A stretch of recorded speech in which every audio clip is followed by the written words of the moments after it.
السلام علیکم ورحمۃ اللہ وبرکاتہ۔ حضور علیہ الصلوۃ والسلام کا اندھیرے میں عمل مبارک۔ بسم اللہ الرحمن الرحیم۔ السلام علیکم ورحمۃ اللہ وبرکاتہ۔ ویڈیو دیکھنے سے پہلے ایک بار درود شریف پڑھ لیجیے۔ اللہم صلی علی محمد النبی الامی وعلی آلہ وسلم تسلیما۔ اور اس کا ثواب حضرت محمد صلی اللہ علیہ وسلم کی بارگاہ رسالت میں ہدیہ فرما دیجیے۔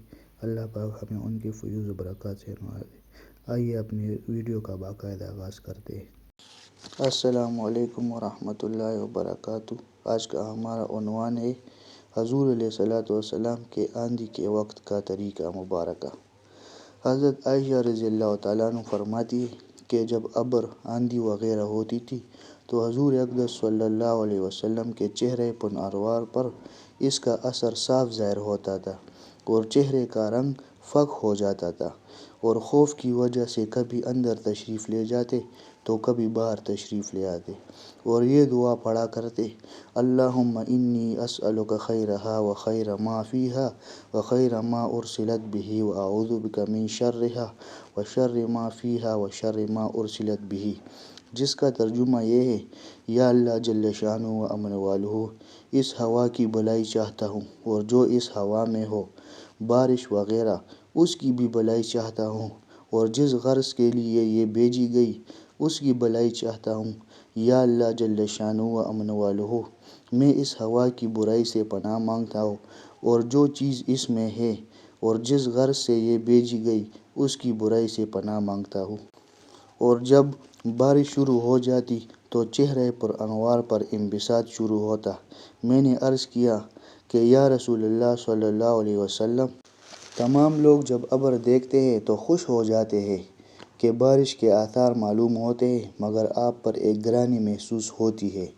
حضور علیہ الصلوۃ والسلام نے ارشاد فرمایا: عائشہ رضی اللہ تعالیٰ عنہ، مجھے اس کا کیا اطمینان ہے کہ اس میں عذاب نہ ہو۔ قوم عاد کو بھی ہوا کے ساتھ ہی عذاب دیا گیا اور وہ ابر کو دیکھ کر خوش ہوئے کہ اس ابر میں ہمارے لیے پانی برسایا جائے گا، حالانکہ اس میں عذاب تھا۔ اللہ جل شانہ کا ارشاد مبارک ہے، جس کا ترجمہ یہ ہے: ان لوگوں نے یعنی قوم عاد نے جب اس بادل کو اپنی وادیوں کے مقابل آتے دیکھا تو کہنے لگے کہ یہ بادل تو ہم پر بارش برسانے والا ہے۔ ارشاد خداوندی ہوا کہ نہیں، برسنے والا نہیں، بلکہ یہ وہی عذاب ہے جس کی تم جلدی مچاتے تھے اور اپنے نبی سے کہتے تھے کہ اگر تو سچا ہے تو ہم پر عذاب لا۔ ایک آندھی ہے جس میں دردناک عذاب ہے، جو ہر چیز کو اپنے رب کے حکم سے ہلاک کر دے گی۔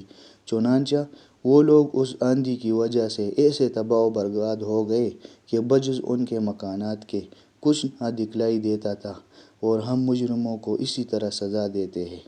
فائدے میں شیخ صاحب لکھتے ہیں: یہ اللہ کا خوف کا حال ہے، اسی پاک ذات کا ہے جس کا سید الاولین والآخرین ہونا خود اسی کے ارشاد مبارک سے سب کو معلوم ہے۔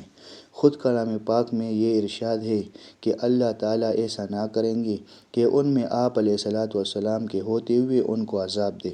اس وعدہ خداوندی کے باوجود پھر حضور اقدس صلی اللہ علیہ وسلم کے خوف الہی کا یہ حال تھا کہ ابر اور آندھی کو دیکھ کر پہلی قوموں کے عذاب یاد آ جاتے تھے۔ اسی کے ساتھ ایک نگاہ اپنے حال پر بھی کرنی چاہیے کہ ہم لوگ ہر وقت گناہوں میں مبتلا رہتے ہیں، اور زلزلوں اور دوسری قسم کے عذابوں کو دیکھ کر بجائے اس سے متاثر اور عبرت لینے کے، توبہ، استغفار، نماز وغیرہ میں مشغول ہونے کے، دوسری قسم کی لغو تحقیقات میں پڑ جاتے ہیں۔ اللہ پاک ہمارے حال پر رحم فرمائے اور ہمیں نیکی کی توفیق عطا فرمائے۔ وآخر دعوانا الحمد للہ رب العالمین۔